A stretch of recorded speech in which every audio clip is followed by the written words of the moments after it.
The air in our atmosphere is a mixture of different types of gases, like nitrogen, oxygen, and carbon dioxide.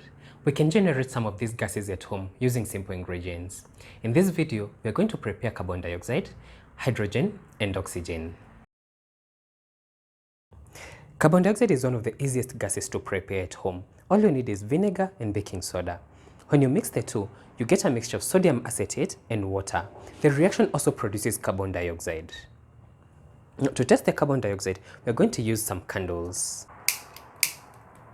We know that carbon dioxide is used to put out fires, so we are going to test the presence of carbon dioxide by trying to put out these candles.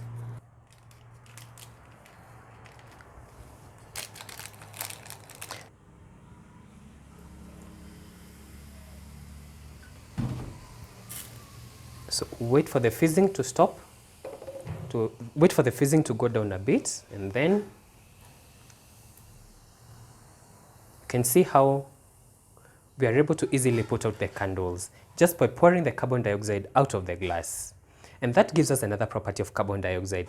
It's heavier than air. When you pour it out, it sinks to the bottom and puts out the fire. To demonstrate that carbon dioxide is heavier than air, we can even pour it out into an empty cup and use that second cup to put out the candles.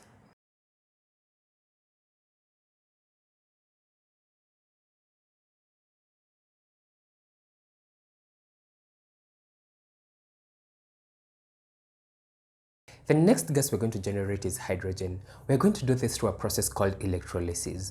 This is where we use electricity to split water into hydrogen and oxygen. Electrolysis is commonly used to create hydrogen for use in various industries, including fueling some electric cars. It is also used aboard the International Space Station to create oxygen for astronauts to breathe. The hydrogen we'll create in this experiment is a bit harder to collect without lab equipment, so we're not going to be able to test it, but we'll be able to see it coming out of the water. To perform electrolysis, we are going to need a source of electricity, which in our case is a 9-volt battery. We are going to connect two wires to the positive and negative terminal of the battery. We are also going to need two electrodes, an anode and a cathode. This is where the oxygen and hydrogen are generated. We are going to use two pencils that are sharpened on both ends. This exposes the graphite lead, which is a good conductor of electricity. I have a piece of cardboard to hold the pencils in the water, and then I'm going to connect the two wires running from the battery to each of the two pencils.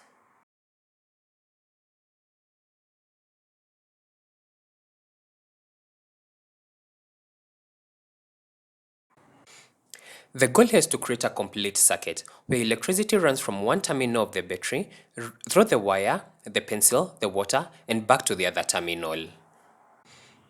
You can see very tiny bubbles forming at the end of one pencil and barely any bubbles at the other pencil.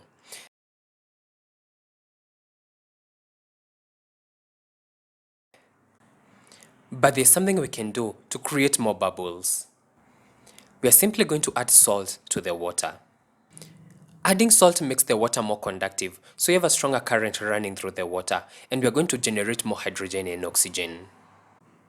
As you can see, we have more bubbles coming out of the water now.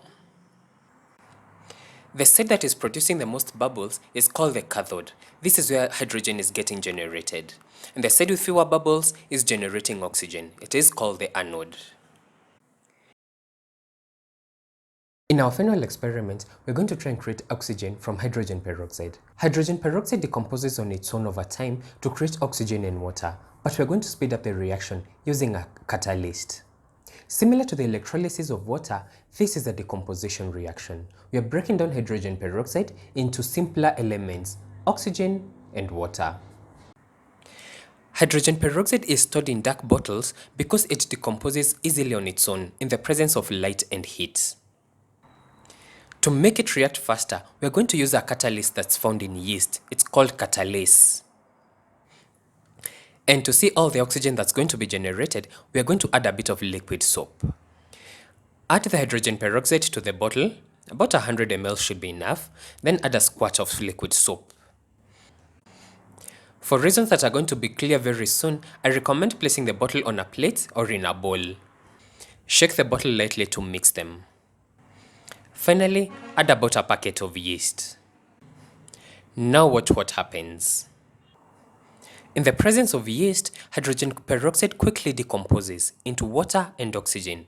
It releases a lot of oxygen, which gets trapped by the liquid soap, which creates this foam.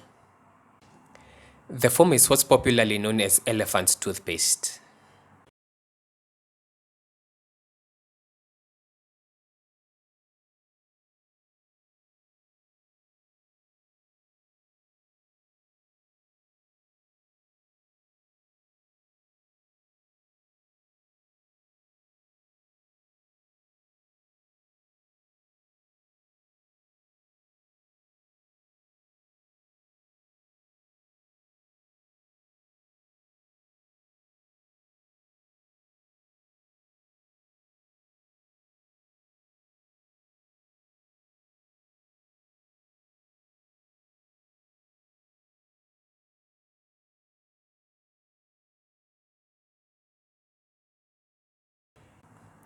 Let's test whether it's actually oxygen that's being released in this reaction.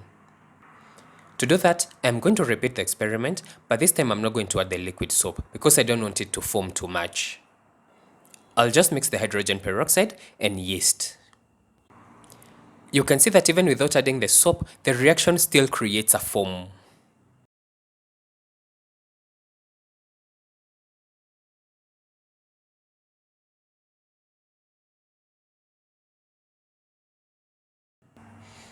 To test for the presence of oxygen, we're going to bring close a glowing paper and see whether it relights.